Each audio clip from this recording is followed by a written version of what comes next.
7 mistakes we must not make in the campaign of Israel. First mistake, to complete the sacrifice with the tithe.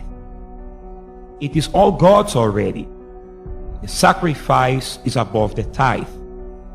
The excuses can be too many, but none having a biblical base, because the only truth is that the sacrifice does not invalidate the tithe, and vice versa. If you are in the faith of Abraham, the amount to sacrifice is 90% that you have been left with after giving the tithe.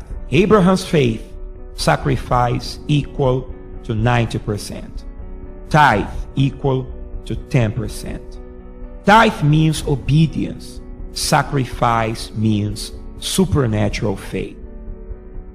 Second mistake, to expect the sacrifice to fall off the sky. Sacrifice is the act of giving up something important in order to get something that seems more important. The sacrifice speaks on our behalf without the need of words. It shows how far we are willing to go to, our level of surrender and self-denial.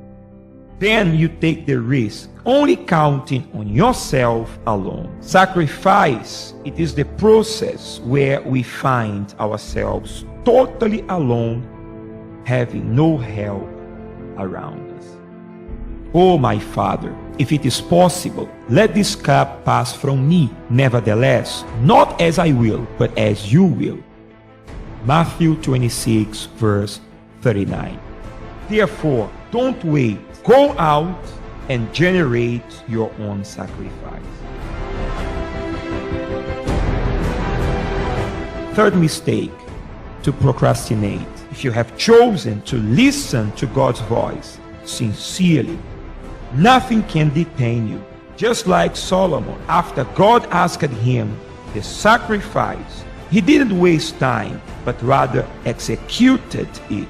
He did not procrastinate, nor did he get relaxed. Many people try to masquerade their unfaithfulness through excuses. Fourth mistake, to sacrifice what you want. Abraham answered, God himself will provide a lamb for the burnt offering, my son.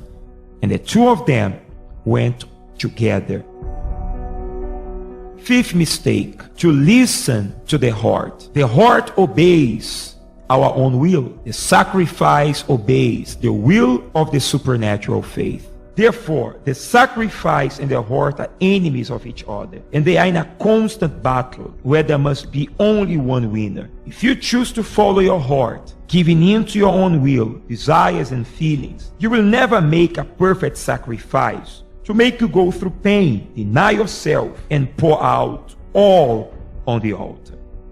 However, if you have doubts, remember, the Bible warns us about that. The heart is deceitful above all things, and desperately wicked. Who can know it? I, the Lord, search the heart. I test the mind, even to give every man according to his ways, according to the fruit of his doings. Sixth mistake, to listen to people's opinions.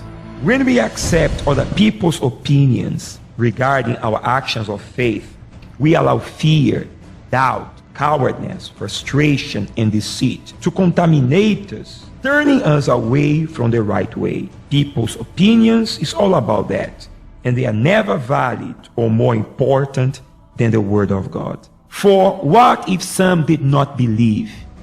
Will their unbelief make the faithfulness of God without effect? Certainly not. Indeed, let God be true, but let every man a liar, as it is written in Romans chapter 3 from verse 3 to 4.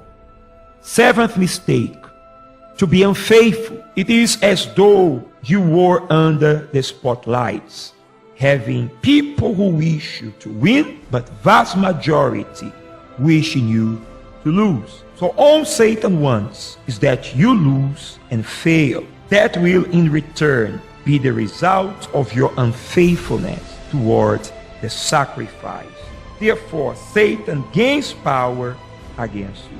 Walk before me and be blameless. Genesis 17, verse 1. In other words, we can do and be better whenever walking in God's presence by obeying his most important law, which, by the way, is faithfulness. For he himself has said, I see the treacherous, and I am disgusted. Psalms 119, verse 158. I have chosen the way of truth.